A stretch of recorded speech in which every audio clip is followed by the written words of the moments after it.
السلام علیکم ورحمۃ اللہ۔ قومی اسمبلی کے اندر آج صحابہ کرام کا ذکر ہوا اور بڑی حیرت کی بات یہ ہے کہ ان لوگوں کی زبان سے ہوا جنہوں نے ناموس صحابہ کے لیے کام کرنے والے لوگوں کے اوپر بہت سے مظالم ڈھائے۔ جب یہ لوگ برسر اقتدار تھے تو انہوں نے کچھ ایسے ادارے بنائے جنہوں نے خاص کر ناموس صحابہ کے مشن سے وابستہ لوگوں کو ٹارگٹ کر کے سرکاری چھتری میں شہید کیا۔ میری مراد شہباز شریف صاحب جنہوں نے آج قومی اسمبلی کے اندر ناموس صحابہ کے اوپر گفتگو کی، ان کو ناموس صحابہ کے اوپر گفتگو کرنے کی توفیق کیسے ہوئی؟ ویسے ہی جس طرح آج کل بہت سے لوگ سوشل میڈیا کے اوپر صحابہ کرام کی عزت و تقدس کے اوپر بات کر رہے ہیں، اس لیے کر رہے ہیں کہ عمران خان نے اپنی تقریر میں اصحاب بدر اور اصحاب احد کے بارے میں کچھ نامناسب الفاظ کہے تھے۔ اب یہ بات بالکل اپنی جگہ حقیقت ہے کہ عمران خان یہاں پر دانستہ گستاخی نہیں کر رہے، یہاں پر جان بوجھ کر اس نے اصحاب رسول کی توہین یا تبرہ مقصود نہیں ہے، لیکن اس کے الفاظ کے اندر وہ بے ادبی ہے، اس کے الفاظ کے اندر بے احتیاطی ہے، اور ان کی اس گفتگو کے بعد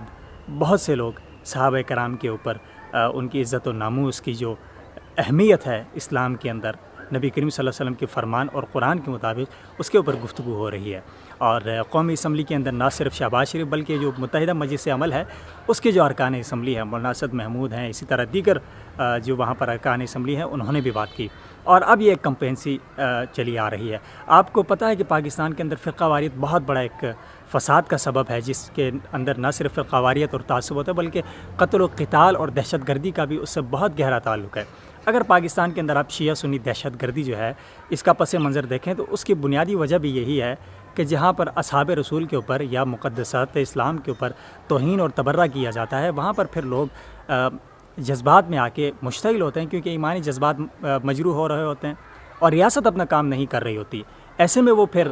قانون کو اپنے ہاتھ میں لیتے ہیں، خود ہی ایسا کام کر جاتے ہیں جو کہ قانون کا اصلاً کام ہے۔ اس کی وجہ یہ ہے کہ ہمارے ہاں قانون سازی بعض معاملات میں ہے لیکن اس کے اوپر عمل نہیں ہو رہا۔ تو صحابہ کرام، اہل بیت اعظام، اصحاب رسول کے علاوہ تمام تر جو شاعر اسلام ہیں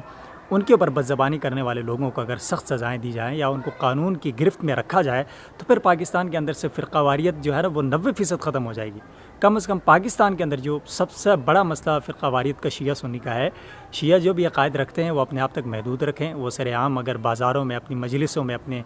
محافل میں، اور آج کل تو سوشل میڈیا پہ بھی ہو رہا ہے، صحابہ کرام کے اوپر تبرہ کرنا چھوڑ دیں تو کوئی بھی انہیں جو ہے کچھ نہیں کہے گا۔ وہ اپنے جو بھی عقائد بہت سے مسالک کے لوگ رکھتے ہیں، اسی طرح پھر جب یہ ہے دہشت گردی تک یہ بات تب جاتی ہے جب برداشت ختم ہوتی ہے، جب فساد پھیلایا جاتا ہے۔ تبرہ جو ہے وہ فساد ہے، جب فساد پھیلایا جاتا ہے پھر یقیناً اس کے اثرات پورے معاشرے میں دیکھے جاتے ہیں اور پھر لوگ جو ہے قانون کو اپنے ہاتھ میں لیتے ہیں، قانون کو توڑتے ہیں۔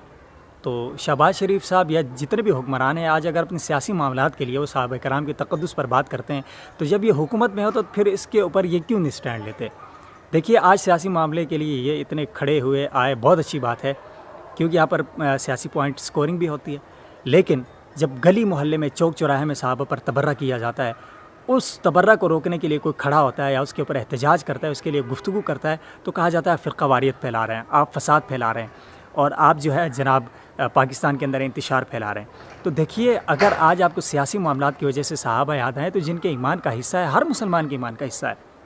کیونکہ اللہ تعالیٰ نے قرآن کے اندر ایمان کا معیار ہی صحابہ کو کہا ہے۔ تو پھر جو ایمان کا معیار ہیں، جن کو دیکھ کے اللہ نے کہا کہ انہی کی طرح ایمان لاؤ، ان لوگوں کے اوپر اگر کوئی جان بوجھ کے توہین کرے، ان کی تکفیر کرے اور تبرہ کرے اور مجالس کے اندر تبرہ کی ویڈیو بنا کے سوشل میڈیا پہ ڈالے، لکھے اور ٹی وی پر شیلہ رضا کی طرح بولے، تو پھر اس وقت اگر احتجاج کیا جائے تو پھر آپ کو اس وقت ہرگز یہ نہیں کہنا چاہیے کہ آپ فرقہ واریت پھیلا رہے ہیں۔ آج آپ کو کسی نے نہیں کہا، سب کو پتہ ہے کہ آپ سیاسی پوائنٹ سکورنگ کے لیے یہ چیز کر رہے ہیں، لیکن پھر بھی لوگ آپ کی تائید اس لیے کر رہے ہیں، ہم بھی کر رہے ہیں کہ یہ واقعی ایک سیریس میٹر ہے۔ پاکستان کے اندر اگر آپ نے فرقہ واریت کو ذبح کرنا ہے نا تو پھر آپ یہ مسئلہ حل کر دیں۔ آپ ناموس صحابہ و اہل بیت اعظام کا ایک بل لائیں جس کے اندر قانون سازی ہو، جس طرح 295C ہے، اسی کے تحت قانون سازی ہو کہ کسی بھی صحابی رسول جس کے اوپر صحابیت جو ہے نا جس کی ثابت ہے، تمام صحابہ 1,24,000 جو ہے وہ صحابہ، ان کے اوپر کوئی بھی تبرہ کرے گا اس کو تعزیرات پاکستان کے تحت جو ہے وہ قانونی سزا دی جائے گی۔ پھر انشاءاللہ جو ہے نا یہ معاملہ جو ہے نا وہ ہم اس فرقہ واریت کو کنٹرول کر سکیں گے۔ اور میری گزارش ہوگی جو قومی اسمبلی کے اندر، صوبائی اسمبلیوں کے اندر جتنے تمام مسلمان مسالک کے لوگ موجود ہیں، ممبران اسمبلی جو ہمارے نمائندے ہیں، وہ اب سنجیدگی کے ساتھ اس بات کے اوپر کام کریں کہ ناموس صحابہ بل پیش ہونا چاہیے۔ اس سے پہلے بھی مولانا اعظم طارق نے قومی اسمبلی میں پیش کیا جو کہ شہید کر دیا گیا شاید اسی بل کی پاداش میں، اور آگے پیچھے بھی اس کی گفتگو ہوتی رہی۔ اب مولانا اعظم طارق کے بیٹے مولانا معاویہ اعظم ہمارے بہت اچھے دوست کہہ لیں، میرے بڑے بھائی کہہ لیں،